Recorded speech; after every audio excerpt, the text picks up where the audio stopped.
بسم اللہ الرحمن الرحیم۔ ناظرین، شب معراج جاگنا اور اگلے دن روزہ رکھنا منع ہے۔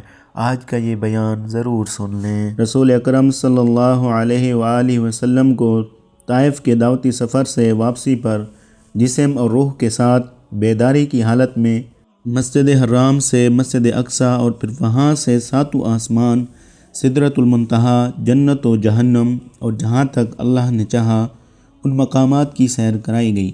اس سفر کو اسر و معراج کہتے ہیں۔ معراج کی تاریخ میں علماء کا اختلاف ہے اور کئی اقوال کتب میں مذکور ہیں۔ معراج کے واقعے کا اجمالی خلاصہ یہ ہے کہ نبی کریم صلی اللہ علیہ وسلم ام ہانی رضی اللہ تعالیٰ عنہ کے مکان میں آرام فرما رہے تھے کہ یکایک چھت پھٹی اور جبرائیل امین اترے، ان کے ہمراہ دیگر فرشتے بھی تھے۔ نبی کریم صلی اللہ علیہ وسلم کو جگا کر مسجد حرام لے جایا گیا۔ وہاں آپ کے سینہ مبارک کو چاک کر کے قلب اطہر کو آب زمزم سے دھویا گیا۔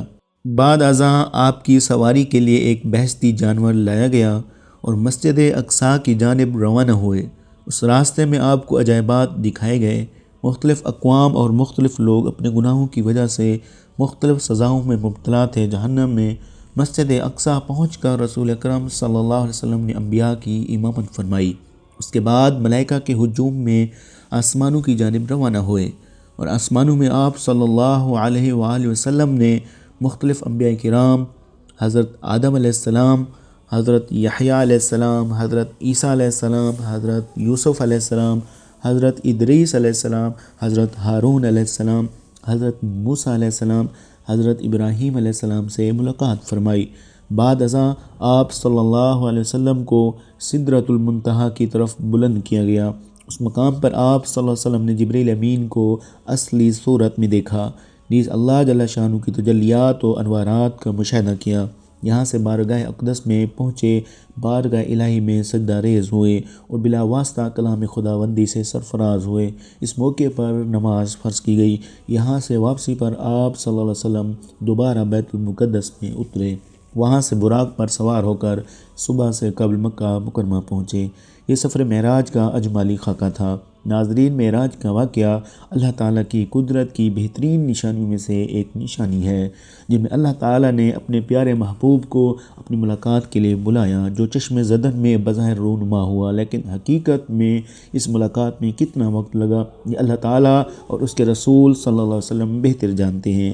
اللہ تعالیٰ نے اس واقعے میں اپنے محبوب پیغمبر حضرت محمد مصطفیٰ صلی اللہ علیہ وسلم کو اپنی قدرت کاملہ کا مشاہدہ کرایا۔ معراج کا واقعہ اعلان نبوت کے 10ویں سال اور مدینہ ہجرت سے 1 سال پہلے پیش آیا۔ ماہ رجب کی 27ویں رات تھی۔ اللہ تعالیٰ فرشتوں سے ارشاد فرماتا ہے۔ ناظرین، آج کی اس ویڈیو میں واقعہ معراج النبی صلی اللہ علیہ وسلم کو قرآن و حدیث کی روشنی میں بیان کیا جائے گا۔ چشم زدن میں عالم بالا کا نقشہ بدل جاتا ہے۔ حکم ربی ہوا، اے جبرائیل اپنے 70,000 فرشتے لے کر جاؤ۔ حکم الہی سن کر جبرائیل امین علیہ السلام سواری لینے جنت میں جاتے ہیں، اور آپ نے ایسی سواری کا انتخاب کیا جو آج تک کسی شہنشاہ کو بھی میسر نہیں ہوگی۔ میسر ہونا تو دور کی بات، دیکھی بھی نہ ہوگی، اور دیکھنا تو دور کی بات ان کے وہم و گمان پہ بھی نہ ہوگا۔ اس سواری کا نام براق ہے۔ تفسیر رول بیان میں ہے کہ نبی کریم صلی اللہ علیہ وسلم سے پہلے اس براق پر کوئی سوار نہیں ہوا۔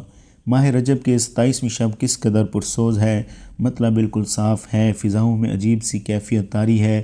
رات کیف و نشاد کی مستی میں مست ہوتی جا رہی ہے۔ ستارے پوری آب و تاب کے ساتھ جھلملا رہے ہیں۔ پوری دنیا پر سکوت و خاموشی کا عالم طاری ہے۔ نصف شب گزرنے کو ہے کہ یکایک آسمانوں کے دروازے کھلتے ہیں۔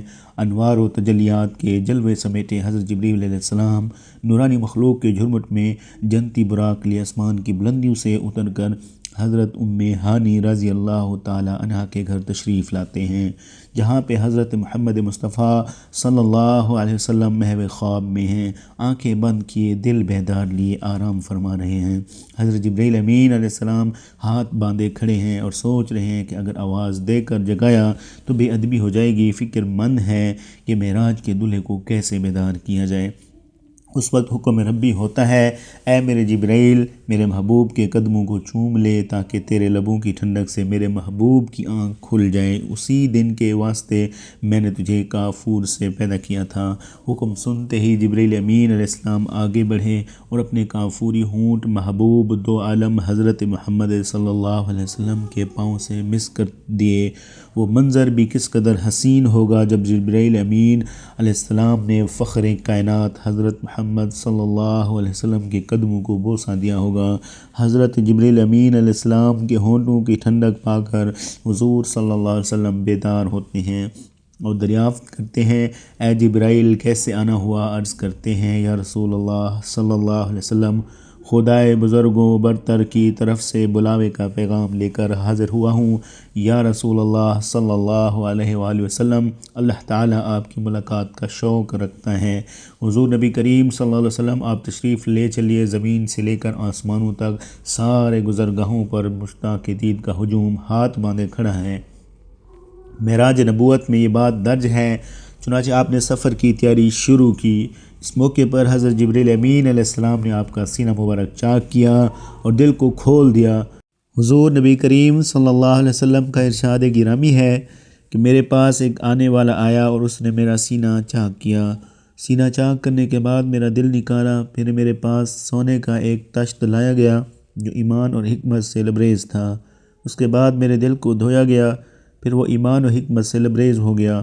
اس کے بعد اس قلب کو واپس اسی جگہ پر رکھ دیا گیا۔ بخاری شریف کی جلد نمبر اول میں صفحہ نمبر 568 پر یہ بات درج ہے۔ مسلم شریف کی بات کی جائے تو جلد اول صفحہ نمبر 92 پر یہ بات درج ہے کہ مسلم شریف میں ہے، حضرت جبرائیل علیہ السلام نے سینہ صاف کرنے کے بعد قلب مبارک کو زمزم کے پانی سے دھویا اور سینہ مبارک میں رکھ کر سینہ بند کر دیا۔ حضرت جبرائیل امین علیہ السلام فرماتے ہیں کہ قلب ہر قسم کی کجی سے پاک اور بے عیب ہے، اس میں دو آنکھیں ہیں جو دیکھتی ہیں، دو کان ہیں جو سنتے ہیں۔ یہ فتح الباری کی روایت ہے، جلد نمبر 13 صفحہ نمبر 600 پر درج ہے۔ سینہ اقدس کے چاک کیے جانے میں کئی حکمتیں ہیں، جن میں ایک حکمت یہ ہے کہ قلب اطہر میں ایسی قوت قدسیہ شامل ہو جائے جسے آسمان پر تشریف لے جانے اور عالم السماوات کا مشاہدہ کرنے میں، بالخصوص دیدار الہی کرنے میں کوئی دقت اور دشواری پیش نہ آئے۔ پھر آپ صلی اللہ علیہ وسلم کے سرا نور پر امامہ باندھ دیا گیا۔ علامہ کاظمی رحمۃ اللہ علیہ فرماتے ہیں، شب معراج حضرت محمد صلی اللہ علیہ وسلم کو جو امامہ شریف پہنایا گیا وہ امامہ مبارک حضرت آدم علیہ السلام کی پیدائش سے 7000 سال پہلے تیار کیا گیا تھا۔ 40,000 ملائکہ اس کی تعظیم و تکریم کے لیے اس کے ارد گرد کھڑے تھے۔ حضرت جبرائیل علیہ السلام نے سرور کونین حضرت محمد صلی اللہ علیہ وسلم کو نور کی ایک چادر پہنائی، زمرد کی نعلین مبارک پاؤں میں زیب تن فرمائی، یاقوت کا کمر باندھا۔ یہ بھی معراج النبوت صفحہ نمبر 601 پر درج ہے۔ حضور صلی اللہ علیہ وسلم نے براق کا حلیہ بیان کرتے ہوئے ارشاد فرمایا، سینہ سرخ یاقوت کی مانند چمک رہا تھا، اس کی پشت پر بجلی کی گونج تھی، ٹانگیں دم مرجان، سر اور اس کی گردن یاقوت سے بنائی گئی تھی، بہشتی زین اس پر کسی ہوئی تھی جس کے ساتھ سرخ یاقوت کے 2 رکاب آویزاں تھے، اس کی پیشانی پر لا الہ الا اللہ محمد الرسول اللہ لکھا ہوا تھا۔ چند لمحوں کے بعد وہ وقت بھی آ گیا کہ سرور کونین حضرت محمد صلی اللہ علیہ وسلم براق پر تشریف فرما ہوئے۔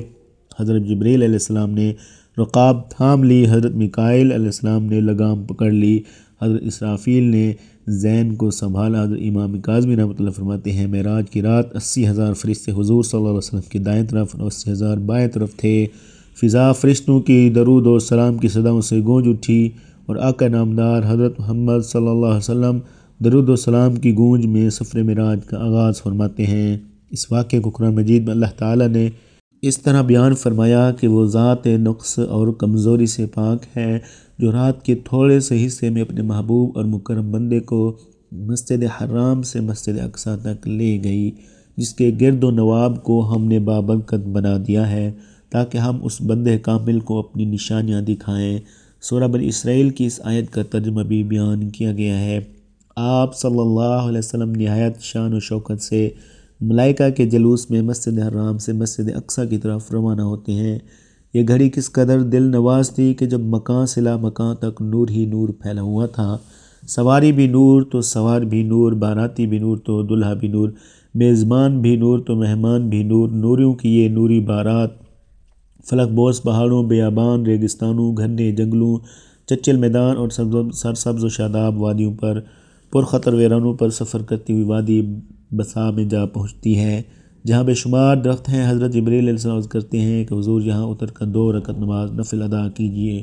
یہ آپ کی ہجرت گاہ مدینہ طیبہ ہے۔ نفل کی ادائیگی کے بعد پھر سفر شروع ہوتا ہے۔ راستے میں ایک سرخ ٹیلہ آتا ہے جہاں حضرت موسیٰ علیہ السلام کی قبر ہے۔ حضور صلی اللہ علیہ وسلم اس موقع پر ارشاد فرماتے ہیں کہ معراج کی رات میں سرخ ٹیلے سے گزرا تو میں نے دیکھا کہ وہاں حضرت موسیٰ علیہ السلام کی قبر ہے اور وہ اپنی قبر میں کھڑے ہو کر نماز پڑھ رہے ہیں۔ پھر دیکھتے ہی دیکھتے بیت المقدس بھی آ گیا جہاں قدسیوں کا جمع غفیر سلامی کے لیے موجود ہے، علماء خوش آمدید کہنے کے لیے، اور تقریباً 1,24,000 انبیاء مرسلین استقبال کے لیے بے چین اور بے قرار کھڑے تھے۔ حضور نبی کریم صلی اللہ علیہ وسلم اس مقام پر تشریف فرما ہوئے جسے باب محمد صلی اللہ علیہ وسلم کہا جاتا ہے۔ حضرت جبریل علیہ السلام ایک پتھر کے پاس آئے جو اس جگہ موجود تھا۔ حضرت جبریل علیہ السلام نے اس پتھر میں اپنی انگلی مار کر اس میں سوراخ کر دیا اور براق کو اس سے باندھ دیا۔ یہ تفسیر ابن کثیر کی جلد نمبر 3 صفحہ نمبر 7 پر درج ہے۔ آفتاب نبوت حضرت محمد صلی اللہ علیہ وسلم مسجد اقصی میں داخل ہوتے ہیں۔ صحن حرم میں فلک تک نور ہی نور چھایا ہوا ہے، ستارے ماند پڑ چکے ہیں، قدسی سلامی دے رہے ہیں، حضرت جبریل علیہ السلام اذان دے رہے ہیں، تمام انبیاء و رسول صف در صف کھڑے ہو رہے ہیں۔ جب صفیں بن چکیں تو امام الانبیاء فخر دو جہاں حضرت محمد صلی اللہ علیہ وسلم امامت فرمانے تشریف لاتے ہیں۔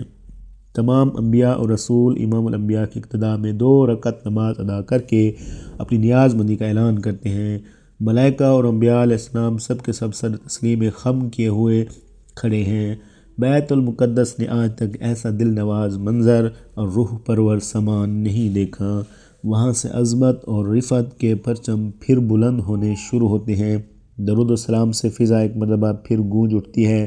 سرور کونین حضرت محمد صلی اللہ علیہ وسلم نوری مخلوق کے جھرمٹ میں آسمان کی طرف روانہ ہوتے ہیں اور یہاں سے پھر وہ واقعہ معراج شروع ہوتا ہے۔ حضور نبی کریم صلی اللہ علیہ وسلم فرماتے ہیں پھر مجھے اوپر لے جایا گیا۔ براق کی رفتار کا یہ عالم تھا، جہاں نگاہ کی انتہا ہوتی وہاں براق کا پہلا قدم ہوتا، فوراً ہی پہلا آسمان آ گیا۔ حضرت جبریل علیہ السلام نے دروازہ کھٹکھٹایا، دربان نے پوچھا کون ہے؟ جواب دیا جبریل۔ تو دربان نے پوچھا تمہارے ساتھ کون ہے؟ حضرت جبریل علیہ السلام نے کہا حضرت محمد صلی اللہ علیہ وسلم۔ دربان نے کہا مرحبا مرحبا، دروازہ انہی کے لیے کھولا جائے گا۔ چنانچہ دروازہ کھولا گیا۔ رحمت عالم صلی اللہ علیہ وسلم کی ملاقات حضرت آدم علیہ السلام سے ہوئی۔ انہیں بتایا گیا کہ یہ آپ کے جلیل القدر فرزند ہیں، خاتم المرسلین ہیں، یہی حضرت محمد صلی اللہ علیہ وسلم ہیں۔ آقا دو جہاں صلی اللہ علیہ وسلم نے دادا جان کہہ کر حضرت آدم علیہ السلام کی بارگاہ اقدس میں سلام ارشاد فرمایا ہوگا۔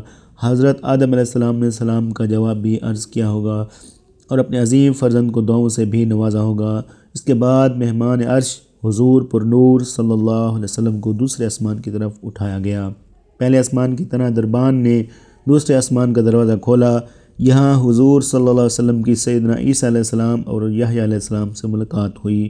اس یادگار ملاقات اور آسمان کے ملکوتی مشاہدات کے بعد آپ صلی اللہ علیہ وسلم کو تیسرے آسمان کی طرف اٹھایا گیا۔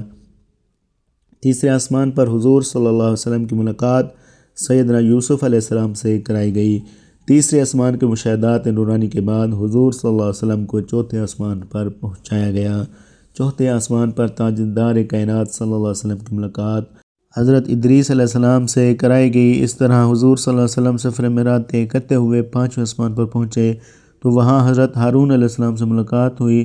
چھٹے آسمان پر حضور صلی اللہ علیہ وسلم کی ملاقات سیدنا موسیٰ علیہ السلام پر اور 7ویں آسمان پر حضرت ابراہیم علیہ السلام سے ملاقات ہوئی۔ اس کے بعد حضور صلی اللہ علیہ وسلم جو تخلیق میں واحد ہستی ہیں جبریل امین علیہ السلام کے ساتھ سدرۃ المنتہا تک سفر کیا۔ اس مقام پر اللہ تعالیٰ نے حضور اکرم کو 5 نمازوں کا تحفہ عنایت فرمایا۔ معراج کا واقعہ جس رات پیش آیا اس رات رسول اللہ صلی اللہ علیہ وسلم اپنے چچا زاد بہن ام ہانی کے گھر مقیم تھے۔ آپ نے یہ بات لوگوں کو بتائی تو سب نے اسے ماننے سے انکار کر دیا اور مشرکین طعنہ دینے لگے کہ رسول اللہ راتوں رات آسمان پر گئے ہیں۔ سب نے تردید کی، پر جب لوگوں نے حضرت ابوبکر صدیق کو اس واقعے کے متعلق آگاہ کیا تو حضرت ابوبکر نے فوراً تصدیق کرتے ہوئے کہا، کیا یہ بات رسول اللہ صلی اللہ علیہ وسلم نے بتائی ہے؟ لوگوں نے کہا ہاں بالکل۔ ابوبکر رضی اللہ عنہ نے کہا رسول اکرم صلی اللہ علیہ وسلم نے بتائی ہے تو پھر یہ بات سچ ہے۔ حضرت ابوبکر کی اس بات نے رسول اکرم صلی اللہ علیہ وسلم کو بہت متاثر کیا اور آپ صلی اللہ علیہ وسلم نے حضرت ابوبکر کو صدیق کا لقب دیا۔ مکہ کا ایک شخص شام اور فلسطین زیادہ سفر کیا کرتا تھا، وہ آیا اور بولا، اگر آپ واقعی راتوں رات مسجد اقصیٰ اور پھر آسمانوں میں گئے ہیں تو مجھے مسجد اقصیٰ کا پتہ ہے، میں آپ سے چند سوالات پوچھتا ہوں، آپ جواب دیں۔ پھر اس شخص نے رسول اکرم صلی اللہ علیہ وسلم سے مسجد اقصیٰ اور اس کے خد و خال کے متعلق بے شمار سوالات کیے اور رسول اکرم صلی اللہ علیہ وسلم نے سب کے سب ٹھیک ٹھاک جواب دیے۔ اس شخص نے رسول اللہ صلی اللہ علیہ وسلم کے تمام جوابات کو درست قرار دیا۔ رسول اکرم صلی اللہ علیہ وسلم نے اللہ سے پردے میں بات کرنے کا شرف حاصل کیا جو اور کسی کو حاصل نہیں ہوا۔ کائنات کی اس افضل ترین رات میں اللہ تعالی نے حضرت محمد صلی اللہ علیہ وسلم کو 50 نمازیں بطور تحفہ دیں، جن کی تعداد بعد میں کم کرا کے 5 کروا دی گئی۔ حضور صلی اللہ علیہ وسلم نے کروائی۔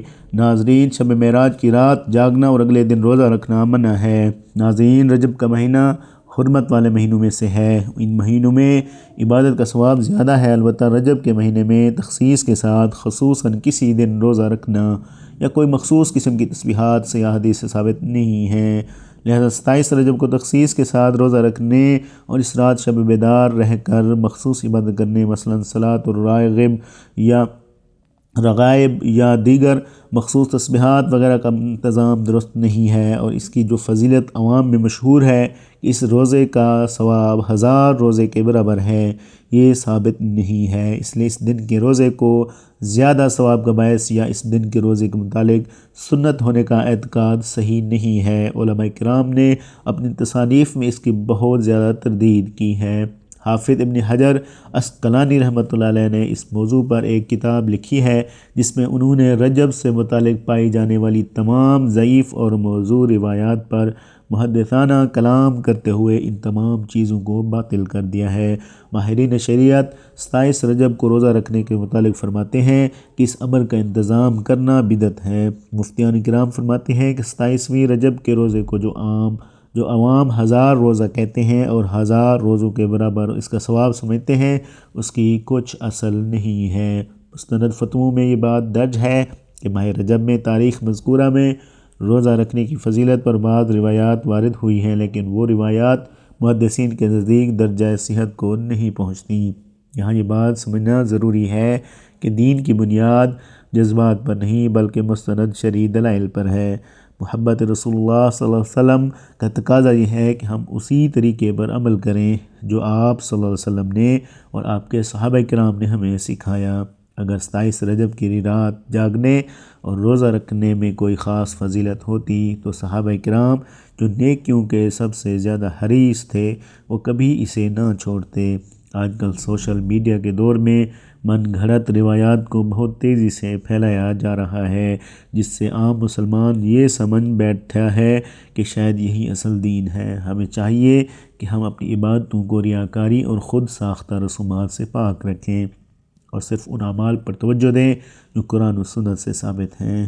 یاد رکھیں کہ اللہ تبارک و تعالیٰ کے ہاں وہی عمل قبول ہوتا ہے جو خلوص نیت کے ساتھ سنت رسول کے مطابق کیا جائے، ورنہ من گھڑت باتیں کہہ دینا ایمان کے لیے خطرناک ثابت ہو سکتا ہے۔ اس لیے اپنی نمازوں کی فکر کریں، اپنے اخلاق کو سنواریں اور سنت نبی صلی اللہ علیہ وسلم کو اپنی زندگی کا اوڑھنا بچھونا بنائیں تاکہ ہم بروز قیامت اللہ اور اس کے رسول صلی اللہ علیہ وسلم کے سامنے سرخرو ہو سکیں۔ اصل بندگی یہ نہیں کہ ہم اپنی مرضی کی تاریخیں مقرر کریں، بلکہ اصل بندگی یہ ہے کہ ہم ہر لمحہ اللہ کی یاد میں گزاریں اور ان سنتوں کو زندہ کریں جن کا ذکر احادیث صحیح میں موجود ہے۔ معراج کا اصل سبق نماز کی پابندی اور رب کی عظمت کا احساس ہے، نہ کہ صرف ایک رات کا جشن۔ ہمیں چاہیے کہ ہم اپنی زندگیوں کا محاسبہ کریں اور ہر اس کام سے بچیں جس کی بنیاد دلیل پر نہیں بلکہ سنی سنائی باتوں پر ہے۔ اللہ تبارک و تعالی ہمیں حق سمجھنے اور اس پر ثابت قدم رہنے کی توفیق عطا فرمائے۔ ناظرین، یہ نماز ہمارے معراج کے لیے اللہ پاک نے ہمیں عطا فرمائی ہے، اور مزید ناظرین کمنٹ باکس میں اللہ تبارک و تعالیٰ کے ناموں میں سے ایک نام ضرور ٹائپ کریں۔ ویڈیو اچھی لگی ہو تو ویڈیو کو لائک کریں، شیئر کریں، چینل کو سبسکرائب کریں تاکہ اس طرح کے سبق آموز اور معلوماتی ویڈیوز آپ تک روزانہ پہنچتی رہیں۔ اگلی ویڈیو تک کے لیے اجازت دیجیے۔ خدا حافظ۔